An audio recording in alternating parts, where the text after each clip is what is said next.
can go, and you can't see me. Yep. And we are live. Welcome everyone to once again a good talk about something really, really silly. We're going to talk about, do you have the rights to your own body? Which sounds rather, how do you call it? Hyper... Bolic. Thank you. It is a little bit hyperbolic, but why do we bring up this topic? Well, because there seems to be a push for the control over your body, not just yours, your kids as well. So yeah, there is that. Hi there, Michael. Yes, you can't see anyone because I'm not sharing the Hangout, other than the sound of the Hangout. So there is that.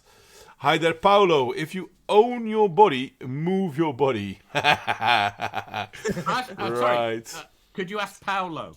Because he showed an interest in joining. Well, Paolo, if you want to join, you can join in, mate. I like your thumbnail, Mordwayne. Oh yeah, I don't know. Can I reveal why you brought up this topic? Yeah, by all means do, mate. Yeah, so I kind of brought it on the agenda because I watched something. Every 10 days I watch German television, and I saw a debate, or rather, news report in the German Bundestag. The German government, and they decided once again against a organ donor opt-out solution. And what I found quite interesting was that it wasn't just conservative parties who voted against this solution, but also members of or maybe the whole Green Party, which was kind of, I thought that maybe they'd be more kind of woke and that they'd be more on the side of social justice rather than individual rights. So I brought it up to Modwayne, and I thought might be an interesting topic for it. And also the fact that there is actually opt-out solutions in many European countries. So that the Portuguese one was being explained to us before the stream, which I'm sure Paolo can elucidate. Hello. Hey, Paolo. Welcome. Do you know anything about the Portuguese regulations, Paulo? Yeah. I suppose the same as in most European countries. You can opt out of your body being used for medical purposes after you die. So the default position is that if they find you at the side of the road and you've just been like dismembered or like you lost your head, then they can basically assume that you are an organ donor unless, and then how do they find out that you have opted out? I wonder. I'm really not sure. I think you might have to have your name on file, and they will have to check it, or you'll probably, I'm not sure if you need the documentation. But since, so I don't know exactly how they're going to check. Well, can I just suggest that they would not go from finding a body to using it, because if they find a body, they will first have to determine cause of death. Yeah. Yeah. So the idea if there was is a crime, that they can't use it, obviously. the idea is that either you have been in an accident and they will check the viability of your organs for transplant, or you are already in the hospital and they will use your body if you die in the hospital. Yeah, and they both kind of seem to bring up some red flags. Now, if you're in the hospital, of course, they will have that information in advance, so they can kind of plan for it. They can say, okay, do you have an organ donor thingy? We know this. You have a heart operation. There's a 50-50 chance or whatever that you may kick the bucket, and then if you do, then we kindly will take your organs. And I think there's also, I don't know if Portugal has it, but I think Spain has it, a possibility of the your relatives putting a veto in. So even if you say, hey, I want to donate my organs, they can say, no, you're not getting the organs of my husband, my son. I'm not sure, but that was something that I wanted to to ask about, because we're discussing whether your government has the right to use your body for medical purposes after you die. But what? Well, you guys are just talking about like the insides. They can take your skin, they can take your bones, they can take your joints. Have you ever seen what a body looks like that has been an organ donor? Not to mention that they can use your body for other reasons. And Like, that is an important part indeed, because ugh, the idea is that it's just for organ donors, but that's not true. yeah, They can can take your use it eyes. for medical testing. Experiment. Yeah, Well, yeah. well, They I can. think that should be. Is that I don't know. I mean, I would say I can believe you, but it might be different from country to country. You know, I don't know. You really have to do some research, since we don't have this this regulation in Germany or Ireland. I don't have information about it. So if you have any information, we could read up on it. That would be very interesting.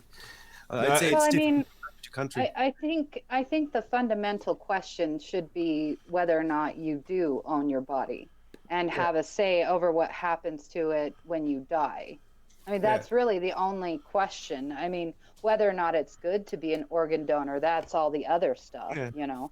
But whether the government has the right to say, okay, your body belongs to us when you die, and we will do whatever the F we want with it, and you have no say, and neither does your family. No, but, Well, but that's the thing, because you do have a say, Yeah, and you can opt I out. am more concerned about the living, because the government is more than happy to conscript men and send them to die, and Right, that is far more important to me than what happens to my body when I'm dead, because I don't use it after I'm dead. I don't Right. care. Okay. Yeah. Right, exactly. That's true. If we oppose the use of our body by the state, we should also oppose the use of our body by our families. Why should our although technically here's the thing, we don't get we don't lose anything if our body is used by the state for medical purposes, which is actually a more practical use for the public interest than having your body buried. But why should your family inherit your body? Well, they should, because you don't know who's going to be able to use your body, and I don't want let's say I'm brain dead, right? Because you have to, in order for your organs to be viable and useful, you have to be brain dead, right? Yeah. That's how it goes. Look into that. Look into the Or brain dead. dead thing. Or dead. Yeah. No, brain dead, because Especially your dead. heart has to be. Yeah, you have to be basically in still a alive, hospital. but dead, brain dead. Yeah. Yeah. No, that's not Yes. true. I mean, you can die, and you could immediately, you die in a heart operation, you could immediately take the organs out. Yeah, but they have to Well, then that's- essentially you keep your would be body brain alive. dead. Yeah, it's just brain dead. So you're brain dead. Yeah. Okay. Fine. They keep your body alive, and then they take your heart and put it in, like, say, Stalin's body and keep him alive like 20 more years. I don't want that. Like, I should have the right to opt out. Period. No, Like, no, it's exactly, it is exactly. opt-out. No, exactly. This is the differentiator to me. The fact that it is not mandated makes the Yeah. difference. But it is a slippery slope. I mean, I just have one question. You can opt out. Okay. What about a 3-year-old? Well, yeah, but And they this is opt what I out. was joking about Islam earlier. Islam will force non-consensual operations on infants, Yeah.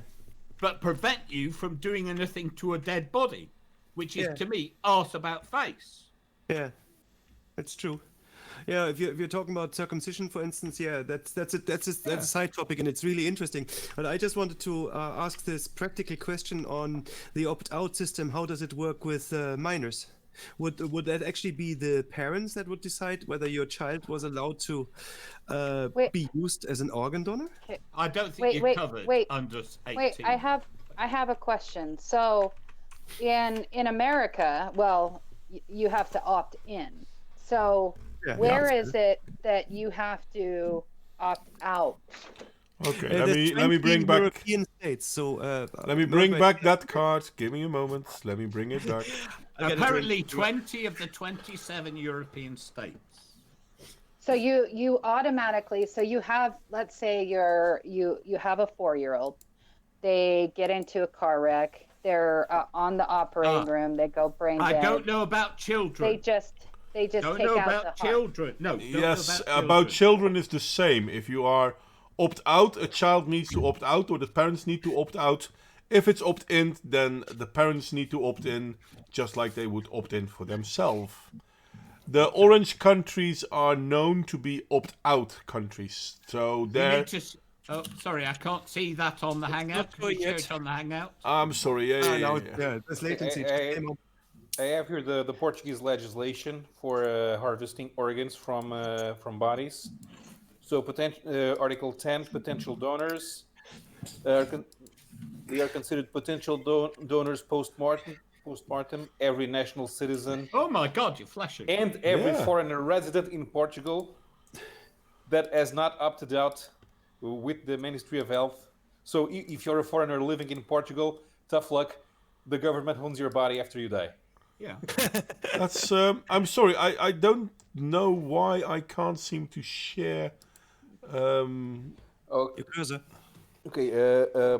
Point 3 about minors. If the parents don't opt out, the state owns your body, owns the kid's Yeah. body as well. Yeah. Okay. And so does this mean like, so China doesn't have a policy at all? They just take the organs while they're still alive?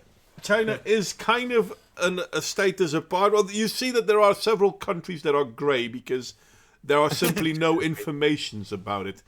But won't from China, we do have information because we know they take organs out of people they consider criminals. Yeah, but the sheer fact that when you're looking at it, it's basically we have communist China who just takes the organs. Russia obviously is a problem. It just seems draconian that you would have to literally opt out. That doesn't Well, even seem there is science behind it. science. Well, Yeah, because I don't think. Well, what does science have to do- Please, can I just explain? You asked me. Can I just explain? Okay. Okay. Go ahead, John. Okay. So when it comes to opting in versus opting out, I think it was Denmark and they compared it to Norway. So there's two countries. One's opt in, one's opt out. And the difference in ratio was enormous. Less than 10% for opting in and over 90% for opting out. Because it's a fundamental issue of human psychology. It's not that people minded. It's just that people who have to opt in don't bother. yeah, but Whereas if for you the are same- bothered, you can opt out. So, But the here's my same point. argument applies. People aren't bothered to opt in, but people also tend not to think about opting out, and that's Yeah. Well, no. I think what it is that people probably don't know. Like, is that like? No, they've done so the it's a- test. This is what I'm trying to no. say. People They've do done the know. test. People how, do know. How do? Okay, so how do they Or- opt in and opt out? That's or the rather, question. Do you do people- it with the driver's license? You can in countries like, for example, Great Britain, the Netherlands, and Germany, and Denmark, and the blue countries. You can tell your GP, or you can usually I think it's on the driver's license, but I'm not sure. Or you can wear a donor card saying that you are willing to be an organ donor. Those are the opt-in countries. Yeah. In the opt-out countries, it's the other way around. You have to make clear that you're not a donor. Okay, so but that doesn't. Okay, but if it's not simple to do, no matter what, it's going to be hard because so like in America, to be an organ donor, you sign up when you get your driver's license. Yeah. Right. Okay, well, so They because ask you. obviously we don't. Yeah, they ask. They say, "Will So you they be?" have- They, And how often they do you have show to renew you- your license? How often? every 5 years. But so what they do is they, ask you every 5 years whether you want to opt in, right? yeah, every 5 years you have to watch a propaganda movie about, So organ they donors. They also do some measures to make you to inform you about the advantages. I suppose they won't tell you much about disadvantages of opting in. No, Correct? they only it's propaganda. It'll be it shows like a 16-year-old girl that needs help. That's what they do. They don't give you any information, none of the downside, because Yeah. that's And- how everything is done. And one of the reasons why they want to go for an opt-out system is because people tend not to want to think about it. So if you say everyone is automatically an organ donor, but they have to opt out, you suddenly have 90% organ donors. Yeah. Because not everyone will People opt are out lazy. because simply don't care. Whereas when you have an opt-in system, you only get the people who are willing to opt in. No, the people who are bothered to take the effort. No. No, they're only the people who are bothered to take the effort. And it's different. There might be people who don't mind, but just don't make the effort. Okay, And so you cannot I, conflate What the is two. The the effort to opt in and the Can- effort to can opt I- out are the same. I just want to ask another question. Okay. So basically, as of right now, all of these countries in blue and orange, they all have the ability to say no, though. Yeah. The people in the blue countries don't have to say no, they have to say yes. Well, no, I know, but I'm saying no matter what, every country has the ability. It's not You can mandatory. say no. Well, That's what I'm asking. the countries that are colored at this moment have a system out there. How well that system is being operated is obviously debatable because Exactly. And this is the point. It's I about really the would like to system. finish my sentence. That would be a good thing. Because I really think you can't compare, let's be honest, Saudi Arabia to Canada. I don't think that's going to be a fair comparison, even though they are opt-in. The same is true. Well, China doesn't show what it is. It's grayed out because it doesn't give any information. Though we know that China is simply taking organs. But the same is true for the opt-out countries. Not all opt-out countries are the same. For example, we know. Exactly. Modwayne, you asked me not to interrupt. Now, can I make my point? Let me finish mine. Then you can make your. because you made your point and now want to respond No! to that before you make another one. Oh, for fuck's sake! You know, it would be fun if I could actually finish a sentence once and again. That would be really good. Yes, but you told me not to interrupt during a previous point. I would like I'm to still emphasize making the this. same point. I'm still on the same point. The thing is, there are countries with opt-in policies, but they don't all compare. The same is true for opt-out countries. There are countries that believe in opt-out, but even families of the deceased can, after the death, say, you know what, he's our father, our son, or whatnot. I know he needed to opt out. He didn't, but we will in his name because we still don't want this. There are countries that will allow this to happen. But there are obviously also opt-out countries where they will not. Once you said nothing, your body is basically of the state. Now you can make your point. Well, he's just rage quit, but I'm sure he's going to come back. Okay.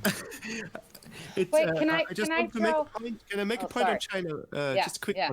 one. What if China went, let's say orange? It doesn't. No, let's say they go blue and they say it's opt-in. Now you know that China has the social credit system, so they could easily either give you a bad credit points if you don't opt in.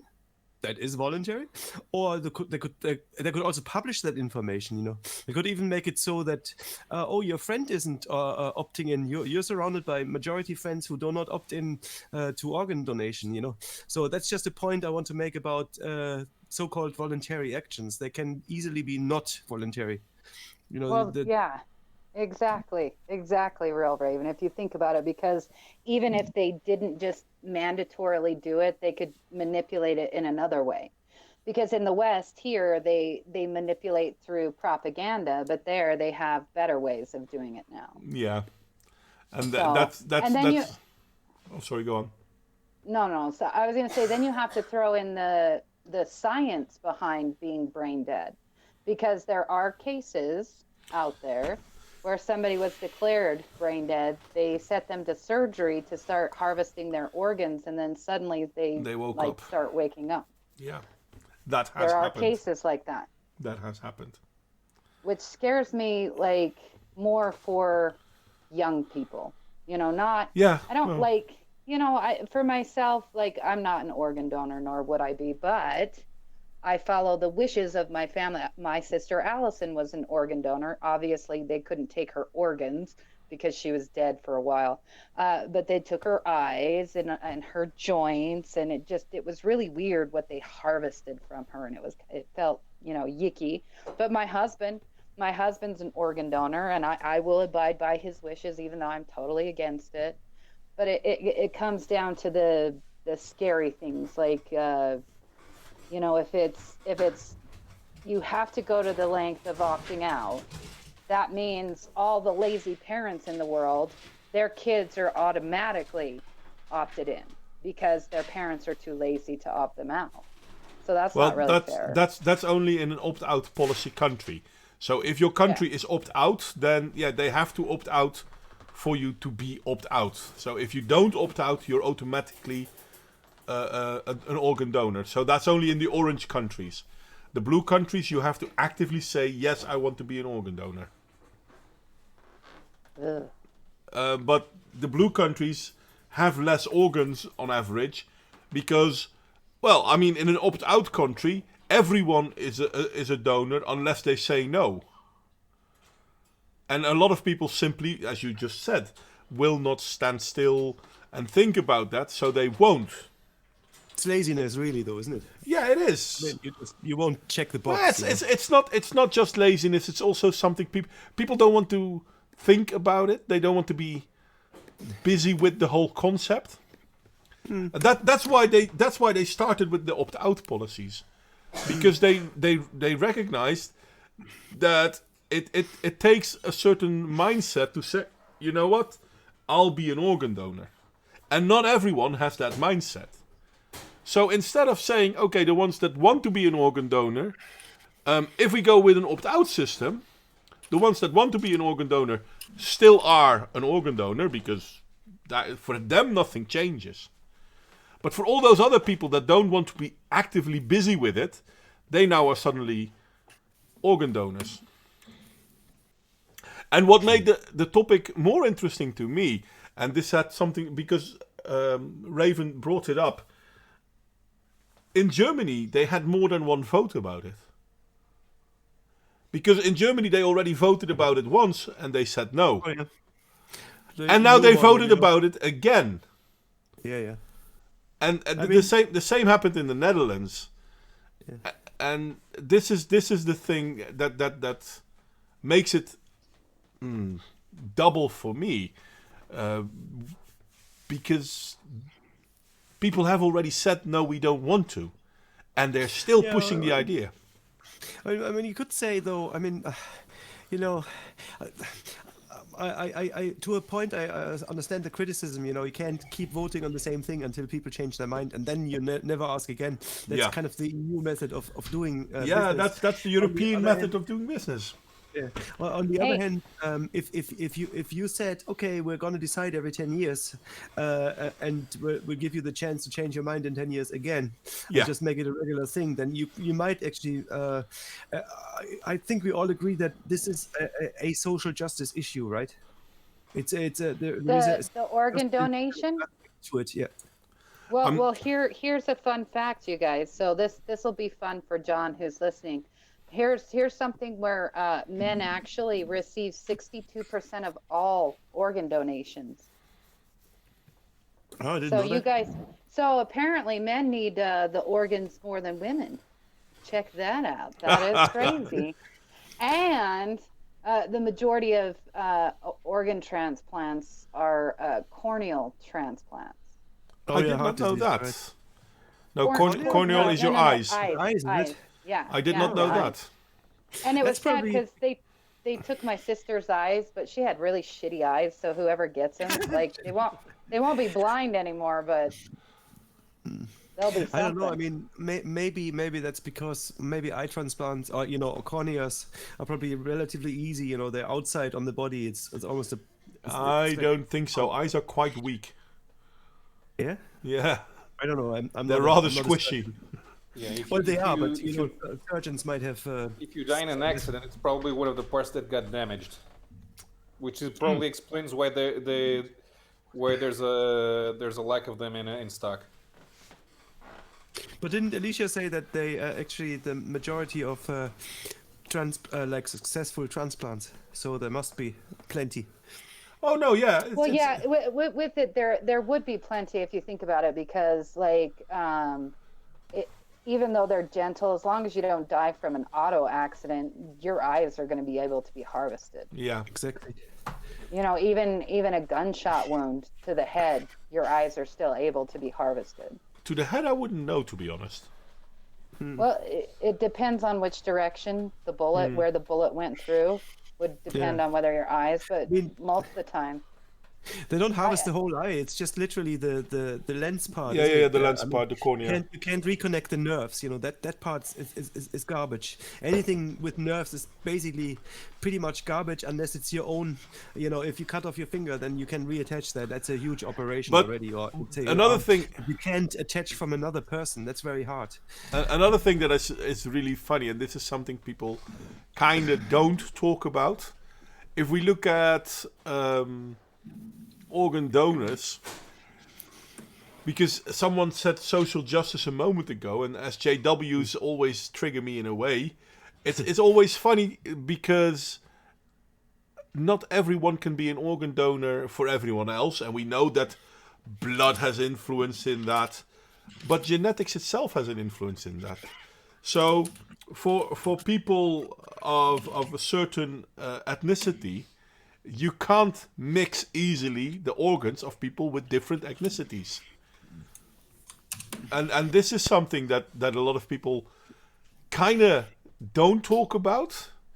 But if you look at a country like, for example, America, but this is true for European countries as well that have a large contingent of non-native citizens, yet they often don't get replacement body parts as easily because there are no comparative organ donors. Well, can I just interject real quick? Check this out, Modwayne. Only 3 in 1,000 people die in such a way that it would allow for organ donation. Holy shit! Which makes the So it the can't opt-out even- policy better for public health. Well, Well, obviously. I don't really care about public health.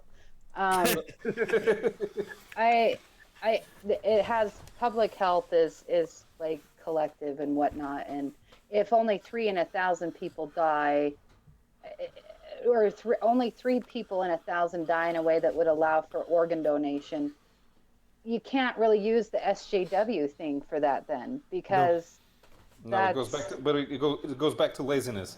Imagine you have 3 out of 1,000 people being viable for organ transplants, and then you have a 10% opt-in clause that makes 3 out of 10,000 that you can use for transplants. Yeah, but in America, 58% of people are organ donors, are actually signed up. 58% voluntarily. Really? Yes. Well, Yeah, that goes to I'm show sorry, that I'm the AFK level of for a sec, marketing I'll be right every back. 5 years works, doesn't it? Well, Do they get any benefits from that?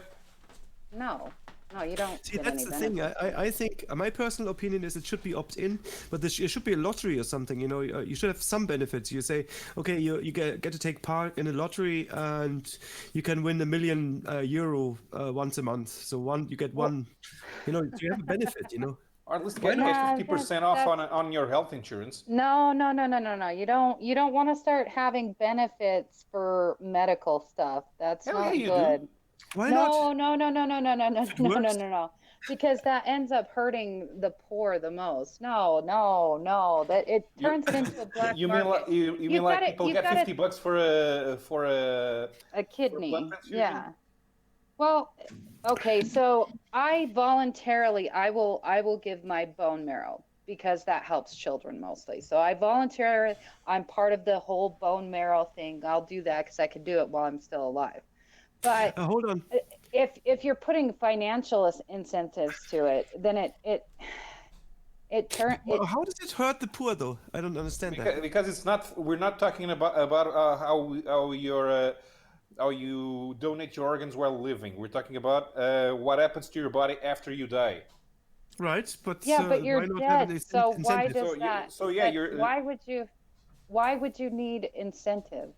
while like you're money- alive. I mean, While you're alive, obviously you it get the works in incentive. America. If That's- you have 60% who opt in, that's fine. But in other countries, it's 5% and less. Right. And I thing wonder is, whether for while that you're those alive, countries you it get might the work. incentive. The idea is, I am Okay. an organ donor. I should get perks when I go for a health checkup or when I'm sick for over anything. Why? No. Why? Because Why because should you? I'm- What if Because I take the what time if to you- be an organ donor. that is the most ridiculous thing that you would get perks from being an organ donor? No. Yeah, I'd be against that too. Well, I'm it's a little totally bit. against I that, expect something especially for my trouble. especially if for your trouble. It's not your trouble. The doctors my are going to have trouble. to go. You're literally not a doing trouble. nothing. You're literally dead. You're like just checking literally your No, box. dead. I had to register for having Oh, registered. you had to. it's one Oh, thing you're so lazy that you need to be compensated for checking a checking a little box. box. Are you kidding me? Hell Yeah, yeah. That is Paulo, I so. think that That is doesn't work. embarrassing. No, That that is doesn't work. embarrassing. No, Oh but my I think goodness. the lottery would work, and you, Alicia, you still owe me an explanation how it hurts the poor. Jesus Christ. Okay, sorry. Trying to get over the. But there, It's fine. this You is guys this is. putting money things onto it. It's just terrible. But I mean, this anyway, is how it something hurts that the they poor. talked about in the past, though, because I understand the hubbub. A few years ago, I think it's a few years ago, they were talking about, Only okay, makes me work. why can't we make organ donations a trade? Okay. How? Okay. Right. So, So wait. What is going on in these countries that people have to be bribed to be an organ donor? What is it that's wrong in your country that you guys don't? be No, an no. organ The donor? question I is, know why I Right. am. Yeah. We have an Right. we have the opt out. It's you in your country who should be bribed for becoming an organ. no, guys, you're going to the extremes, but bribe is not the right. I'm sorry, bribe is not the right term for a lottery. It's just No, I okay. wouldn't- It is I- bribing. It is a bribe. You are literally doing nothing as an organ donor. You literally, No. if you're a dead organ donor, no, you're literally I'm not talking doing about nothing. dead now. I'm You not talking have- about dead. But if In I the have United to, I have States, to, you I have have to private respond to this. corporations using your body, and you get zero for it. Yeah, again, I'm not talking about that because Aren't your guys' countries? Don't your tax dollars pay for the healthcare? Like, I'm pretty sure only America doesn't have universal healthcare. Well, we Yeah, have to. no, And not that- really. That's So why I then- would need to be compensated. In No, then America, you I don't would need need to be to be- compensated. In America, but America is not what we're talking No, about. no, We no, don't need please. to compensate America because we have enough. We Right. have enough people doing it. guys, Yes. I think the main point that I feel you are missing, all of you, is that most active organ transplants are not from dead people. Right. Because Explain. kidney, for example, it's quite often a kidney. Kidney transplants are from live donors. Yeah. Liver transplants are from It's a live whole donors. different level. Well, yeah, you that's always a whole have to different volunteer level. for those, and you have to check for compatibility. Well, And it's the obviously same those for things. bone marrow. Alicia, are you a voluntary bone marrow donor? Yes. Yes. So, and I hear that. I mean, I would, if I wasn't such a chicken, I would probably do that as well. But I hear it's very painful to donate. Well, to donate, it depends. If you have, if it's easy to get between the discs of the lower back, it doesn't have to be. But if it's difficult to get the needle in, it can be both painful and actually it can cause how do you call that? That you can be paralyzed from your waist down. That's a Well, bad. I've had oh God, I can't think of what they're called now when they do this, a spinal tap. I've had a spinal tap, which is the worst pain on earth. So I'm not worried about that. But yeah, spinal taps. Even just saying it, your body instantly feels it over and over again. They Like had- it they had feels to- it because it's very painful. They had But to do a most- spinal tap with me for my MS, and they couldn't. They couldn't get the needle in. It was so fucking painful. Yeah, Don't a lot of- isn't that I had part to of a bend lot of, over. I had to bend all the way over, and then they had to like puncture it in. Like it was awful, Modwayne. So I know what you're talking about. Well, But- can you imagine? Can you imagine that they've been trying that for like an hour and they still can't get it in? Oh, God, Fucking no, hell! no. And it had to be done. It was so important. It had to be done. Ouch. In the end, they didn't do it because they simply could. So Oh the way man, that was one a terrible day. just to get back once more to the my idea of the lottery, I think the lottery could be. I understand. I would take on board toxic if you said it hurts the poor because it's going to be paid by public funding. But what I would say is like if you want to be part of the lottery, you pay a $5. So you pay a $5 and say, No. This is something. I mean, I'm not a big fan of forced socialized medicine, but this is something that should be done on a flat rate, and this is not something that should be done on a lottery or on a bidding system, because now we have a bidding system because the very rich can buy donors. Yeah, But they go to other countries that you buy it from China, so that's not an issue. No, hold on. Fine. You- We you- buy you- our you're stuff from misunderstanding me. China. I'm not saying you make a lottery for the receivers of the organs. You make a No, lottery for the donators. no. I know that's what I'm saying. I'm against that. I think that's immoral. Yeah, I would agree with that. Realistically, I think it's immoral to put. just an I mean, incentive. it's disgusting. I don't know. I have never thought through this argument. My first thing is to be repelled by it. Think it's completely immoral, and The lottery. just giving money for body parts.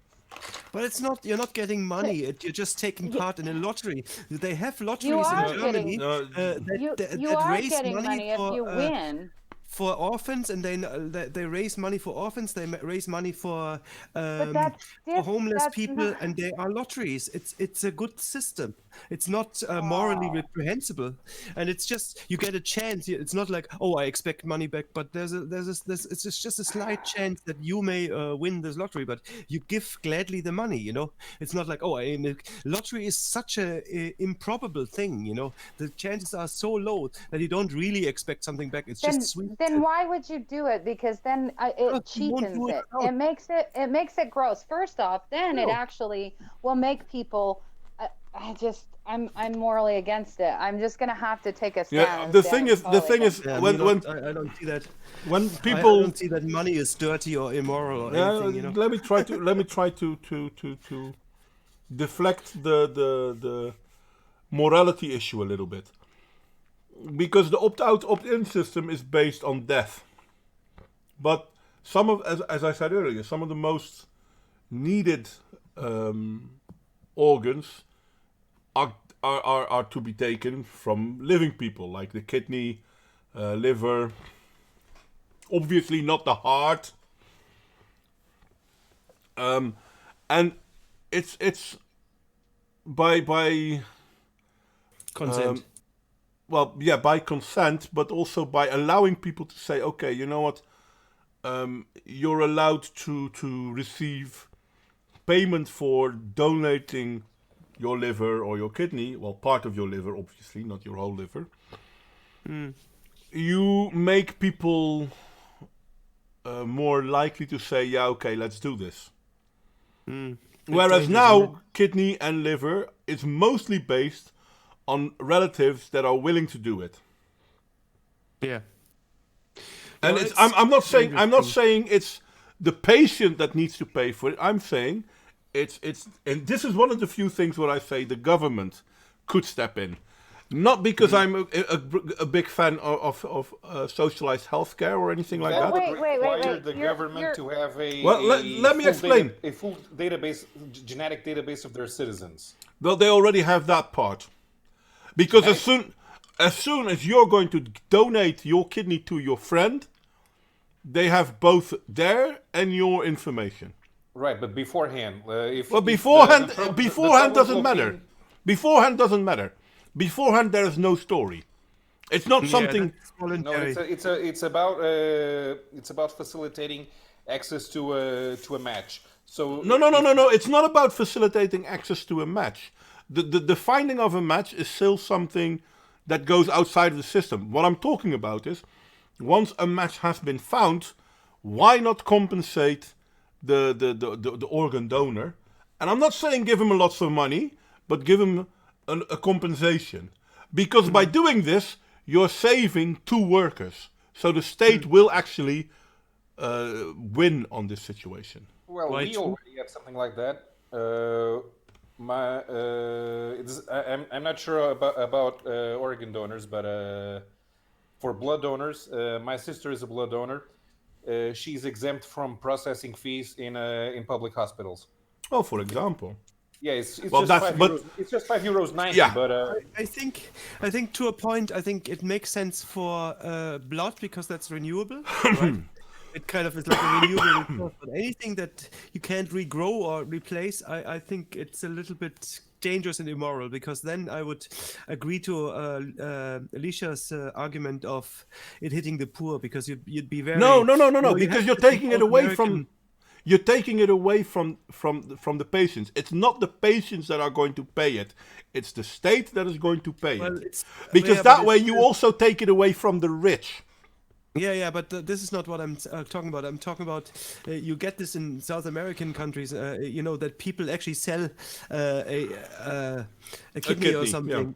You know, Yeah. that can actually be life-threatening to them because they don't know the implications. You know, they may be poor, they may be not well educated, and they can actually die from okay, this. Yeah, but that's that's- also where you find the black market. That's not an issue. Yeah, in, that in that Europe, should for be- instance. Again, it's a slippery slope, right? I mean, once Yeah, you but, start but here's the trading thing: you can't just go to a hospital. I would like to public hospital in any European country and say I would like to sell my kidney because they're not buying kidneys, Yeah. especially because there's an actual window where your kidney is viable for to be used in a transplant. So they only take a kidney from and at the moment that they're going to use it for the transplant. You can't just sell it. Yeah. There they're is- not buying. There is waiting lists, though, Paolo, isn't there? I mean, There are waiting lists, but that doesn't mean you can just show up with any kidney. The Yeah. problem is getting a match. Yeah. But by giving people a compensation for example, a kidney, you will increase the amount of people who are willing to donate a kidney. what I would Because say that's is the only thing. I mean, it's opt out or opt in only to get more viable organs. yeah. And neither of these systems really work well because they are based on people dying first.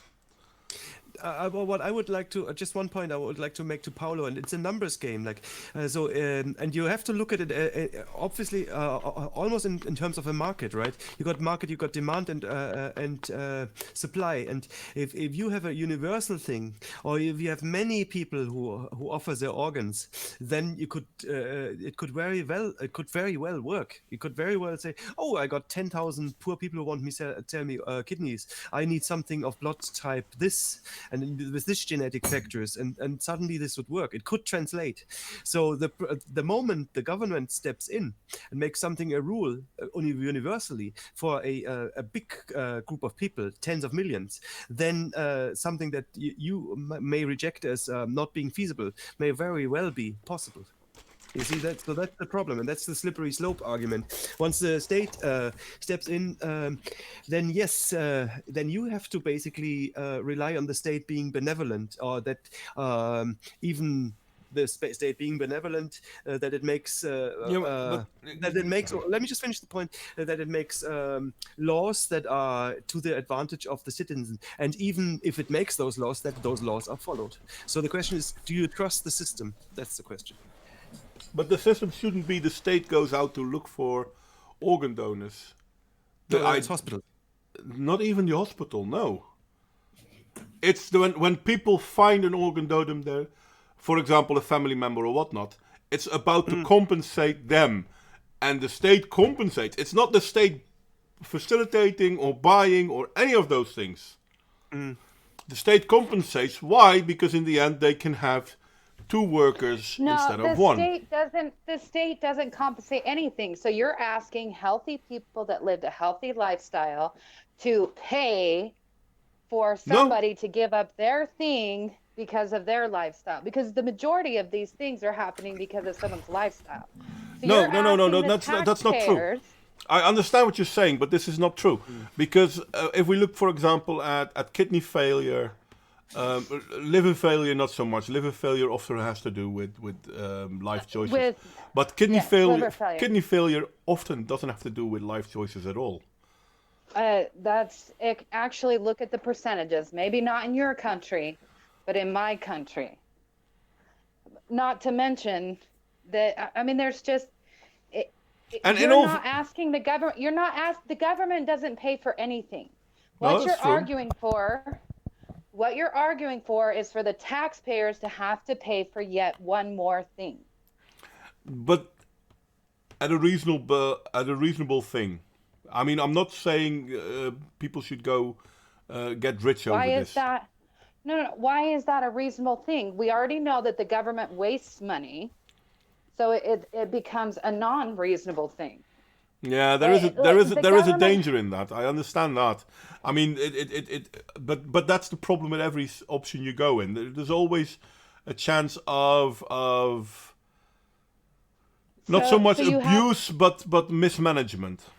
You can have both, but you have people that can't even get health care in some of these countries with universal health care, and now you want to bump more money, more taxes for something that could be used to give health care, preventative health care, rather than end stage pay people for giving up their organs. It's double, because preventative health care, let's be honest, if your kidney fails because of your lifestyle choices, or your liver fails because of your lifestyle choices, you won't be put on a waiting list. You won't get a replacement organ if you are failing life, so to speak. So those are not the people we're talking about. No, it's only if you choose not to change your lifestyle. So an alcoholic can be put on the list. They just have to prove that they haven't drank for a certain amount of time. Yeah, well. And somebody that is morbidly and I'm just saying is that when you use the word the government should have to pay for it, you're not. The government doesn't pay for anything. Yeah, no, taxpayers do. I know. So you're basically arguing for us to pay more money for something else that only benefits a small minority of people. The compensation I mentioned for blood donors, which I would extend to a liver or a kidney donor, is effectively €5.90. No. I don't think you could say the same thing for. I mean, for blood donors, yeah, because blood. But I don't think you can say the same for. Because of because there's a potential health risk. No, there's not just a potential health risk. A person can live on one kidney, but you can't live in the same way that you did when you had both functioning kidneys. So the impact of giving up half a liver or one of the kidneys is obviously far higher than the impact of donating a bit of blood. And then think about this. Here's another thing to throw in there. So my daughter, Devin, has O negative blood type, meaning she can give to anybody. So she goes in, her blood is more valuable to the medical system. So she goes in as many times as she can to give it because we don't get compensated. But her blood is more valuable than, say, my other daughter who has AB positive blood. So basically her blood is like, for one tiny group of people. And so you're going to give the same tax benefits to these two people, whereas one is clearly way more valuable than the other. Yeah, And there is the a total reason why, system in that. well, yeah, but so Is it though? Devin, Is it Devin though? actually even donated her placenta, Yeah. and they were Is- thrilled by that. But it's because we teach people through voluntary means how important these things are, why they're important, and that's the best way to go. But starting to pay people, it cheapens it. It makes it kind of a little ugly. Well, maybe. No, I mean, I wanted to say something to your previous argument, like the argument that you made about generally it costs more to the public to heal a few, right? And they mightn't even deserve it, or they might have like squandered, they might have been. Isn't that there might have been alcoholics or something, and they might get a new liver and then they go back on the alcohol. But isn't that a general criticism to any kind of health insurance, not just this special case of organ donations? I mean, you could Oh say no, that that's true too. health insurance as such is immoral, Alicia. No, universal, forced, non-voluntary system is immoral. A voluntary Right. system is completely moral. Like, Well, if look at voluntary doesn't work, and it only if translates it with big doesn't numbers. work, why does it not work? It works in America. No, it doesn't really. Well, what I It works. hear- It I works. don't know. It works in America. It works in Europe, but it doesn't work well enough. They need more. That's the problem. Can I ask you a question, Alicia? Because I really don't know about America. I mean, the one thing I hear is that it's America has the best health, the best care in the world. But what I also hear is that okay, people don't die, but they may either not be able to afford and be turned away by hospitals, or they'll be indebted for the rest of their lives. So it's super expensive. So That's not true. That's not true. It's all based on different states. Okay, so in Utah, we have the best health care. It's not that expensive. We've kept our prices relatively low because we don't have outside. It's not a federal thing. It's a state thing. And so Utah has focused on voluntary programs for keeping people healthy. Like, so we pay to keep the malls open so that people can walk in the wintertime. And we have the lowest cost per capita in America, and some of the best outpatient things. But poor people get care in America. They do. They have what's called Medicaid. They get their shit paid for, so they're fine. The people that are going broke and bankrupt are people that could afford health insurance but didn't get it, and then they have some fluke thing like cancer, and they can't afford the treatment, and it bankrupts them. Well, there are But that's also only there's another thing in the American system though, and this is unfortunate, but the American system is quite expensive. And the prices of the American system, it depends on states. I mean, there are states that do a great job at keeping healthcare affordable, even without Medicare for all and all that, still keep healthcare affordable. But there are also states where legislation of the state themselves force ridiculous pricing on healthcare. there's serious problems, and that's what should be fixed. I mean, you're looking at a crisis with healthcare across the board, right? And then we're talking about a very small minority of people for donor transplant. Yeah. Like, we need to fix some of the other problems first before we even have to start worrying about giving the government even more money for something. Yeah, I understand. I understand what you say there. But it's double, and at one point, yeah, okay, it would be nice if, but at the same time, I agree with you that government has been able to fuck up everything it's been doing so far. So yeah, there is that. And I mean, I know, I can't remember where it was, but there was this hospital that was trying to do everything on a decent price. It wasn't in whether it was California or another strong democratic state, I can't remember. But they tried to do everything for a decent price, and the local government basically took away their permit to be a hospital.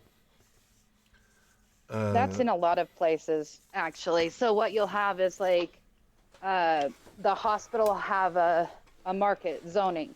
And even though there's somebody that can do the healthcare better and cheaper and more efficiently, they won't be allowed to open it because the big hospitals, big pharma, they have all these ties with the government. So it's basically real fascism. You know, it's a corporate government thing, and that's a huge problem, and that's the biggest problem we see. I mean, everywhere in the Western world, healthcare has become a financial. Well, I mean, the pharma industry is by far the biggest earner in the world. They even out-earn banks, and banks have no overhead. Yeah, it's an interesting one. I'm since I'm self-employed, I was unemployed for a while and I couldn't get a medical card, and now I'm self-employed and I can't afford to go back on private health insurance because it's so expensive, and they would give me I would basically have to wait for 5 years until I get treatment. So it doesn't make financial sense. That's the problem. It's very hard to get back into it, into private insurance, and you're just better off if you're employed. When you're self-employed, it's a little bit different. You know, you're kind of forced to earn a lot extra money in order to afford medical care. So yeah, but in the end, you pay out of pocket. You know, that's the thing is, and this is something that is especially true for Europe, and this is why I understand people in America saying that how do you call it? Obamacare wasn't a good idea, because basically what they did there, and it's not fair to call it Obamacare because I think it was the Affordable Care Act based on Romney's plan, if I'm not mistaken. Yeah, but it's Romney Care, that asshole. Yeah, but the worst part is, and this is something that is happening in most Western countries, where they have single payer systems or forced insurance systems, that actually drives up the price. None of the countries where they brought this in and said, oh no, well, if everyone is insured, the prices go down. And in every single country where they did, the prices went up exponentially. Because the pharma industry started recognizing, oh, wait a second, you have more money to spend. Yeah. Well, what they could do is, so what Utah did is, outside of, they put bus stops in front of hospitals that would pick people up and take them to a clinic, so they didn't have to go to a hospital because a hospital's more expensive. Also, we have TeleDoctor. It's an app, right? And it's really great. So if you have like these little tiny things, like when I get a bee sting, right? I don't really have to go into the doctor, but I need my medicine. So I can just call the doctor. He looks, he sees that, yes, in fact, my foot is going to fall off. He prescribes the steroids, and it's all of like a minute. You know, we don't have any overhead or anything like that. And that saved the state so much money just by doing that. So if you have insurance, it's like $10. But if you don't have insurance, it's $30. So that's an actual visit with a doctor for $30. Yeah. That is so cheap, man. It's 50 quid here. Yeah, well, no, that's just a Utah special doctors are program. $250. Yeah, that's just a Utah program. We have started that in Portugal, sort of. It's man, I forget the name. But you go to the hospital and you've already been pre-screened, so they already know what's wrong with you, and that's for public hospitals. But I think, I mean, and we started talking about ownership of body. Ownership of get body. back to that.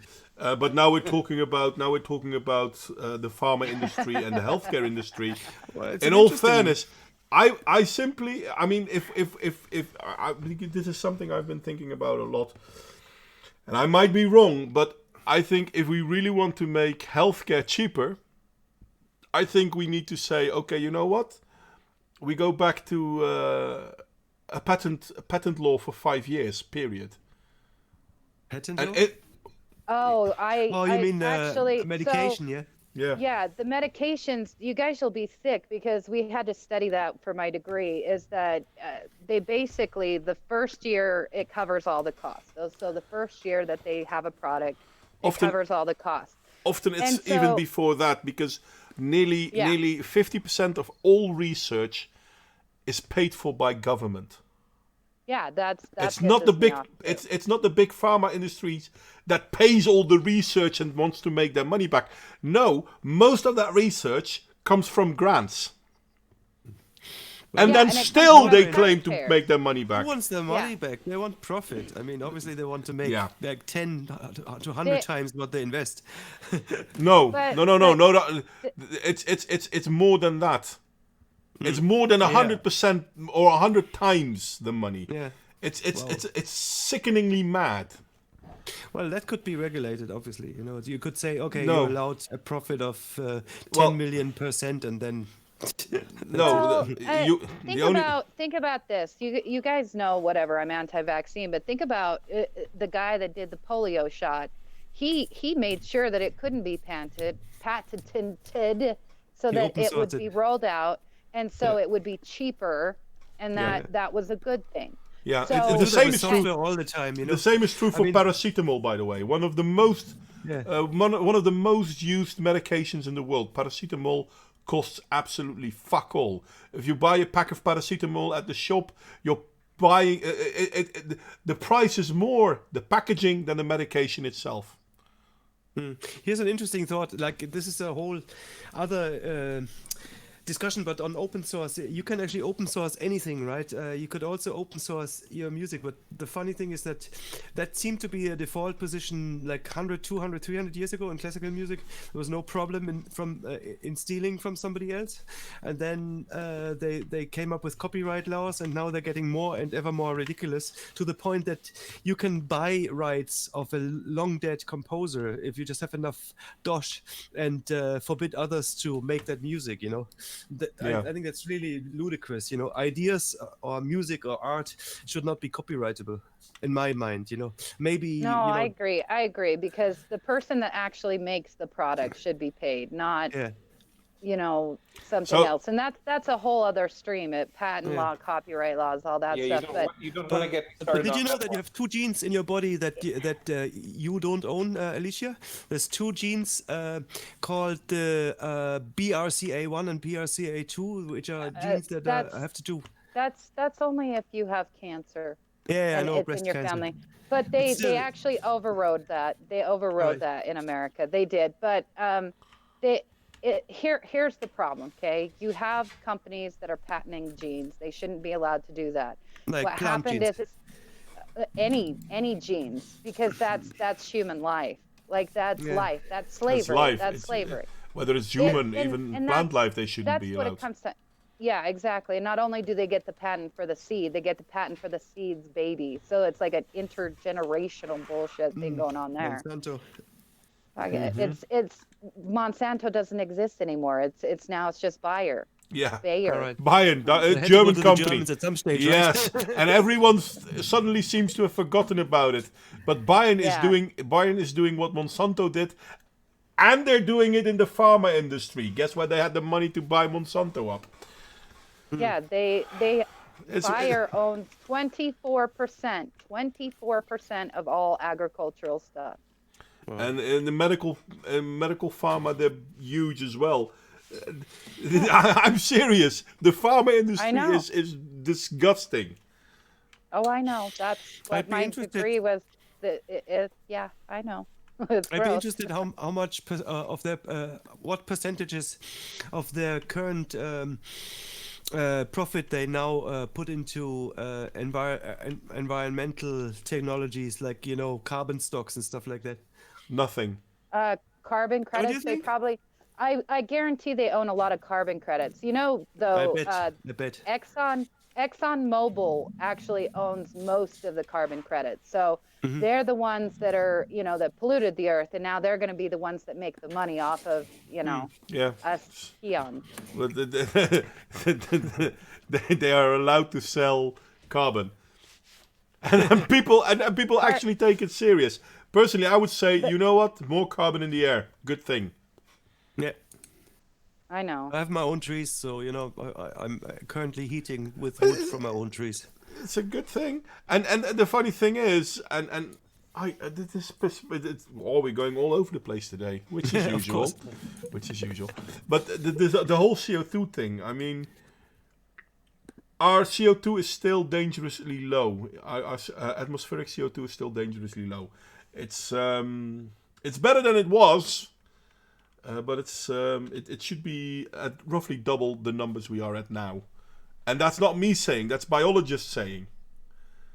We were going down, and it was 250 in the 1950s, they say. I think it was a little bit higher then, but let's say 250. 180 is the death of plant life. And once plant life goes, we go shortly after. Yeah, exactly. We'll all die. But yeah, so no, honestly, I think that we should own our bodies. We should own every part of our body, the DNA, our blood, and we can choose to give our blood. I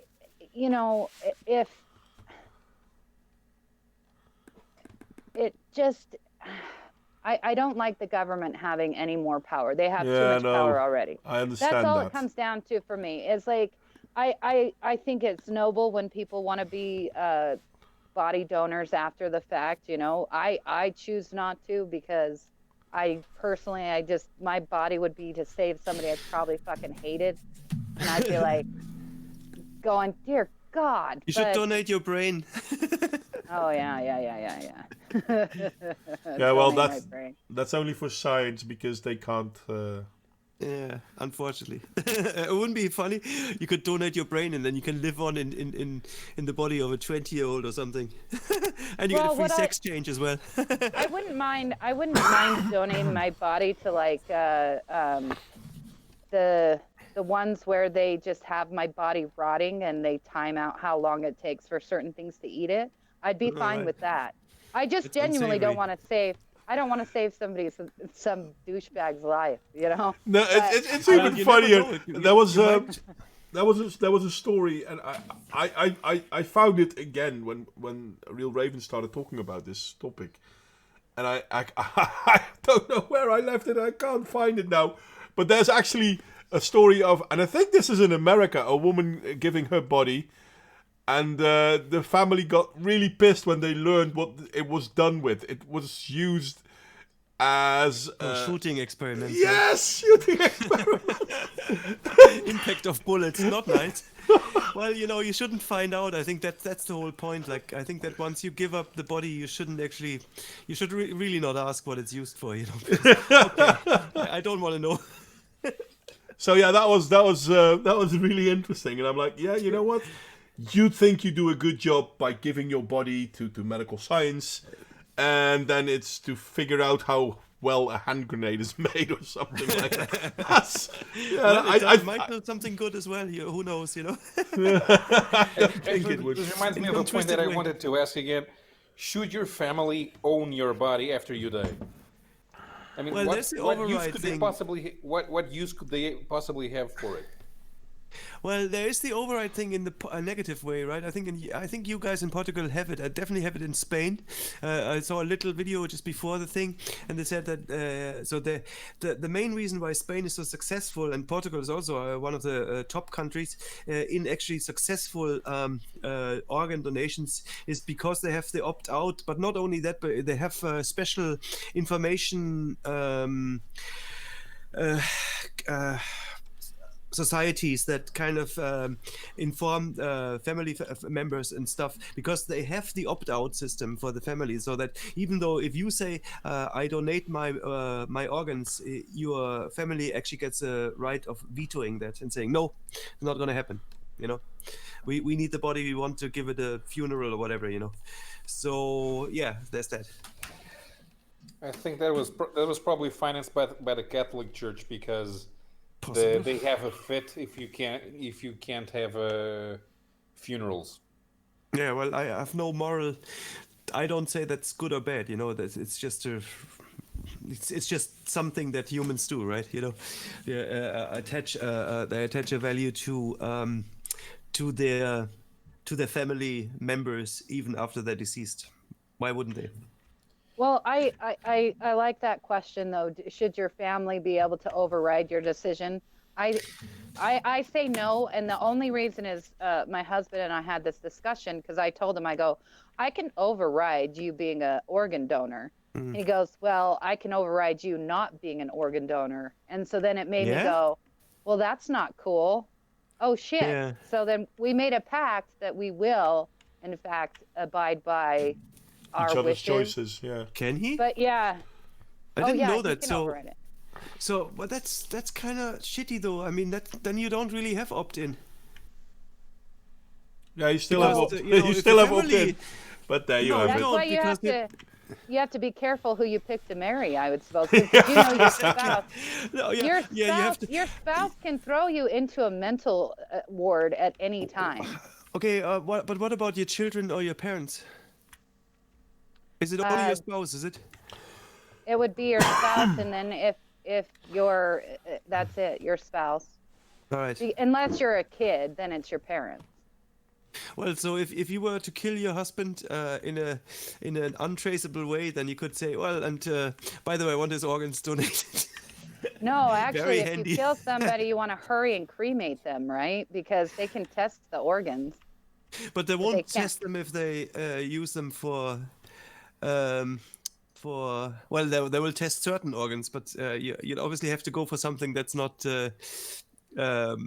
that doesn't have an effect on recyclability.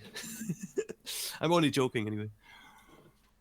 Well, Yeah. the law that makes you an immediate donor and with an opt-out clause in Portugal is also made because here the funerals are done as quickly as possible. There's one of the reasons that the Jewish funerals are almost immediately after you die is because in the Middle East it's really hot. You don't want a rotting body around, Yeah. and it's the same in the south of Europe.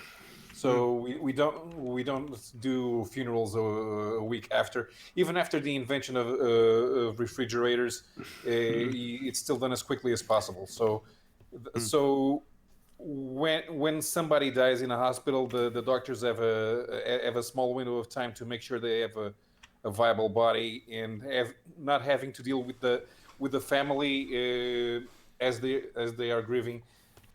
Just as somebody dies, makes the whole process more expedient. Yeah. Because you do have to go, because 48 hours stops and you have to go on the ground, to go in the ground. Holy crap, that's a fast turnaround over there. Holy crap.